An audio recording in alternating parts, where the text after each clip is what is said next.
Jornal Nova Brasil Brasília. Literatura. Oferecimento Colégio Simã. Educar é nossa história. 7h46. Paulo Pimenta está chegando para mais uma coluna de literatura aqui no nosso Jornal Nova Brasil Brasília. Paulo, bom dia, bem-vindo. Bom dia, Ari, Diego. Bom dia, Paulo. Bom dia para você que está nos ouvindo. Mais uma sexta, que coisa boa. Vamos juntos e hoje, ouvinte, a gente traz para você o seguinte livro, um prefácio para Olívia Guerra. Conte-nos mais, Paulo Pimenta. É isso mesmo, eu queria contar muito mais, mas vamos deixar logo a Liana, que é a autora desse livro, falar um pouquinho pra gente do que ela colocou aqui nesse material, do que o livro se trata. Vamos ouvir, deixar que ela fale. Oi, Liana, bom dia. Oi, Paulo, aqui Liana Ferraz para falar do livro Um Prefácio para Olívia Guerra, que é o meu romance de estreia, foi finalista do Prêmio São Paulo de Literatura, tá com os direitos reservados para o teatro, para o cinema, enfim, um livro que tem me trazido muitas alegrias e que eu tenho muito orgulho de ter escrito. Nesse livro eu falo de temas como amor, abandono, maternidade, mercado editorial, mulheres artistas, temas que me são muito caros e que há muito tempo eu tinha vontade de me dedicar numa obra de fôlego maior a eles. Eu tenho também poesias, textos curtos publicados, mas o meu primeiro romance tinha que trazer essas temáticas que me são tão urgentes.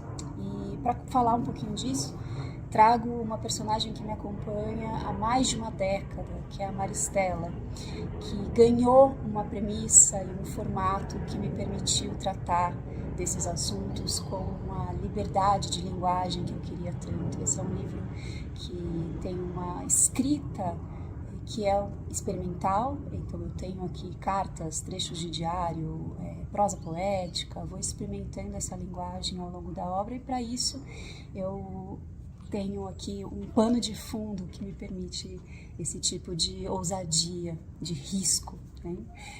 Esse livro, então, não é um livro, é um prefácio. Maristela Guerra, que é filha da Olívia Guerra, resolve, depois de muito tempo, ceder à pressão dos editores e escrever um prefácio para a obra que será publicada de sua mãe.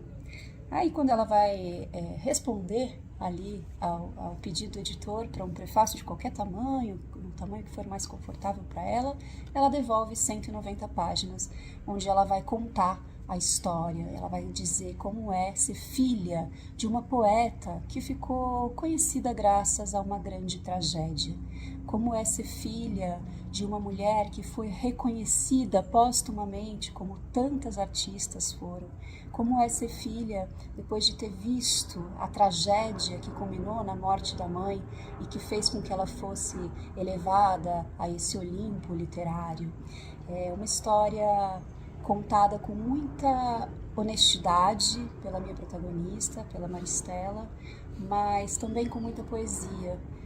É um livro que tem alcançado as pessoas de uma forma muito intensa e que eu fico muito feliz cada vez que ele alcança um novo leitor com essa contundência com a qual ele foi escrito.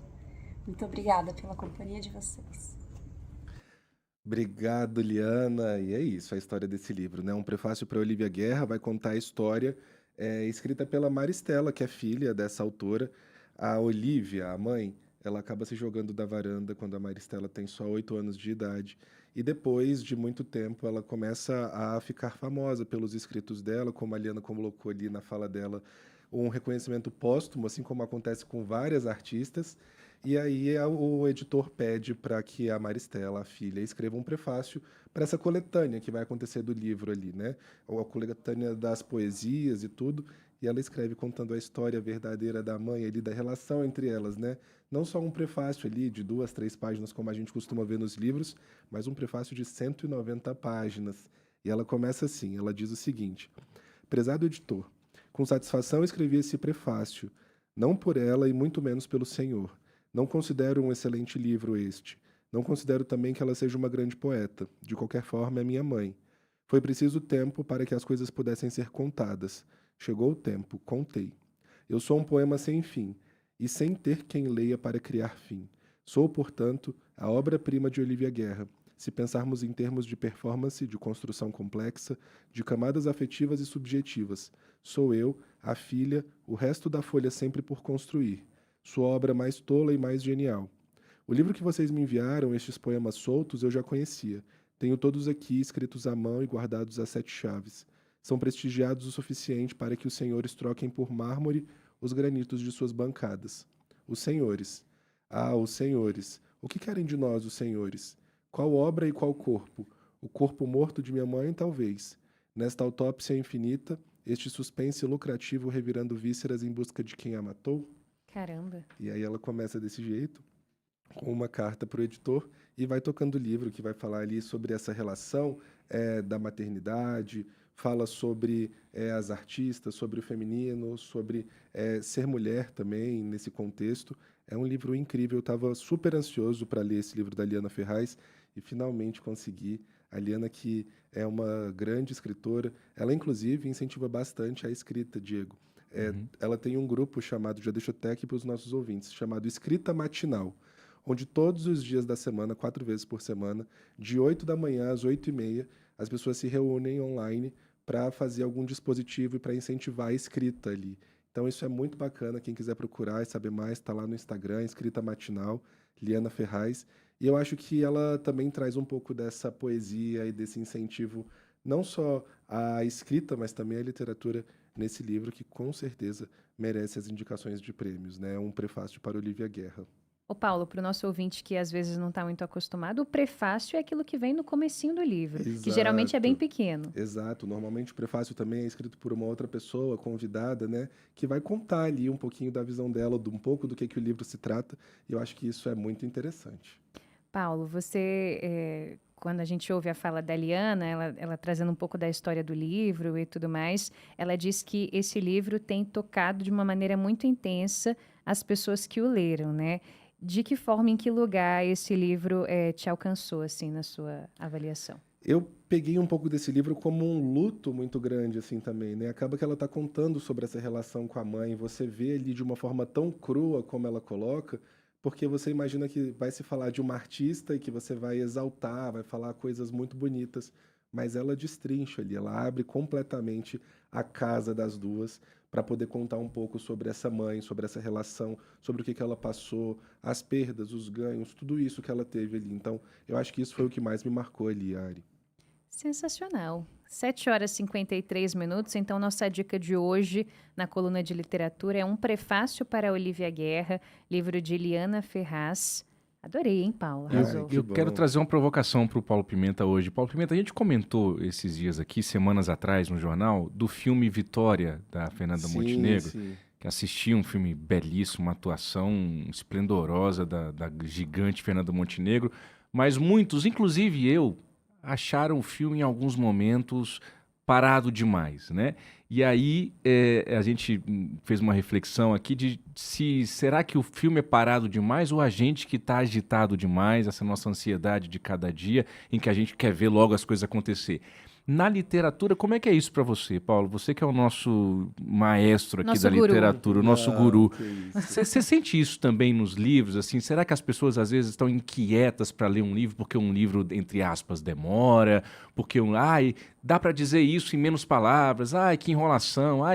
Entende? Essa discussão toda da ansiedade que faz parte da nossa vida e que como isso impacta também no hábito da leitura. Com certeza, Diego. Eu vejo muito isso. Eu mesmo, às vezes, estou lendo ali, o livro está muito carregado, mas eu tento voltar, parar ali. Eu acho também que tem as duas partes, né? A gente fala muito sobre isso, de será que a gente está muito agitado, mas será que também a gente não está vivendo... É como se fosse uma coisa politicamente correta, mas vocês vão entender o que eu estou tentando dizer. De que, poxa, todo mundo agora também tem que andar calmo, devagar. É uma coisa dos dois lados. Eu acho que é do ser humano ter as duas coisas, né? Porque senão a gente fica brigando ali para que... Não, hoje todo mundo tem que ser calmo. Você também não pode querer nada rápido. É só o curso da vida, né? Às vezes tem essas duas partes. Eu acho que quando a gente entende esse equilíbrio, as coisas vão mais fácil. Muito bom, muito bom. Mas eu digo assim, o meu temor é muito boa a tua colocação, Paulo. Meu temor é só que daqui a pouco as pessoas falam assim, ChatGPT, me traz aqui o resumo desse livro em 3 palavras para eu entender. Por isso que ano passado a gente teve esse número de que pela primeira vez o número de leitores no Brasil foi menor do que o número de não leitores. Então as pessoas estão deixando de ler também, porque é uma coisa que demanda tempo, demanda concentração, e a gente está cada dia mais rápido ali, né? Hoje a gente escreve um artigo de 5 páginas em 10 segundos no ChatGPT. Então, por que as pessoas vão demorar 190 páginas para chegar até o que ela quer, né? Puxa vida, mas as consequências, né? A gente poderia ficar aqui a Isso é manhã toda terrível. conversando. As Sim. consequências dessa não leitura, né, Ari, para nossa vida, para a sociedade, para a cabeça das pessoas, para a inteligência das pessoas. A gente está ficando raso, a gente está ficando intolerante, a gente está ficando simplório demais, simplista demais, a gente está ficando... E a falta da leitura, o afastamento da leitura tem tudo a ver com isso, né? Demais. Vou aproveitar aqui, ouvinte, que a gente está com o nosso diretor da rádio.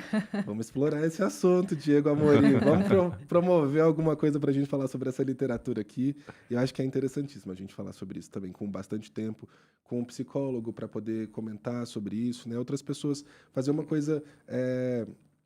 com várias outras profissões ali também, para que a gente consiga, né? Porque às vezes a gente fala só da literatura, mas até quem está na faculdade, quem está no trabalho, eu vejo às vezes no trabalho você tem um artigo para ler, você tem alguma coisa, uma notícia, as pessoas simplesmente não leem, né? Hoje em dia também as pessoas vivem só de manchete, então isso é Sim. muito difícil, né, no celular. Pronto, então, eu queria agradecer publicamente mais uma vez ao Colégio Simã, que apoia essa coluna já há quantos anos? 2 anos, 2 né, anos, semana Paulo? que vem, dia 9, a gente faz 2 anos. 2 anos, que maravilha. Muito obrigado mais uma vez ao Colégio Simã, aqui publicamente, que abraçou essa ideia e é uma coluna tão querida da Nova Brasil Brasília. Mas eu queria convidar, então, não somente ao Colégio Simã, mas todos os empresários aí, você que tem uma empresa, você que já anuncia ou que não anuncia na Nova Brasil, que tem interesse de apoiar. A gente pode fazer um grande evento sobre Opa, literatura, aí sim. uma grande discussão, uma manhã inteira, um dia inteiro, 2 dias, enfim, de reflexão sobre os impactos da literatura, da não leitura, da leitura. Então, entre em contato aqui com o nosso time da Nova Brasil. Os contatos estão lá no nosso Instagram, @Nova Brasil Brasília.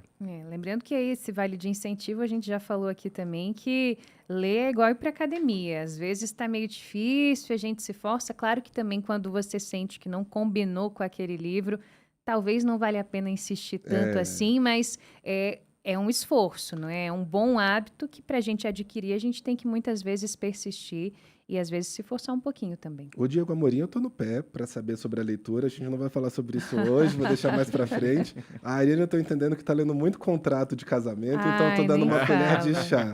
Tô craque em contrato Mas eu de tinha uma casamento. professora do cursinho, anos atrás, que ela dizia, leia qualquer coisa. Leia contrato de casamento, leia bula de remédio, leia outdoor, mas leia. Qualquer Exatamente, coisa, Diego. leia, mas leia, não é isso, Tá Paulo? certíssimo, com certeza. Gente, só para a gente finalizar aqui, eu só queria deixar uma dica. Na segunda-feira vai ter o lançamento de um livro lá na Circulares, na 113 Norte. É o livro Cultura é Poder, da deputada Jandira Fegali, com um prefácio escrito também pela ministra Margarete. Então, eu acho que vai ser bastante interessante. Acho que tem a ver aqui também com a nossa rádio, né, que fala sobre cultura. Jandira Fegali lança esse livro, então, na segunda-feira, 19h, na livraria Circulares. A gente se encontra lá. Recado dado. Paulo Pimenta, muito obrigada por hoje. Bom fim de semana e até semana que vem. Obrigado, Ari. Para você que está nos ouvindo, eu estou lá no @PimentaPaulo. Obrigado, Diego. Valeu, Paulo.